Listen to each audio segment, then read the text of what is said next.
Well, a state Senate committee is recommending firing Wisconsin's top elections official rather than reappointing her. That would clear the way for a vote by the GOP-led Senate as soon as this Thursday. The committee voted 3-1 along party lines against confirming nonpartisan WEC Administrator Meagan Wolfe for a second term.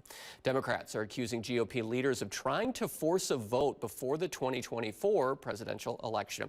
Now, Democratic Senator Mark Spitzer, who cast the sole vote to confirm Wolfe, released a statement today that reads, "As I said when the committee first met to discuss Administrator Wolfe's continued service to the people of Wisconsin, this nomination is not before us, and Senate Republicans are on a path that will waste taxpayer money and create unnecessary controversy around our elections while attacking qualified, hardworking election officials."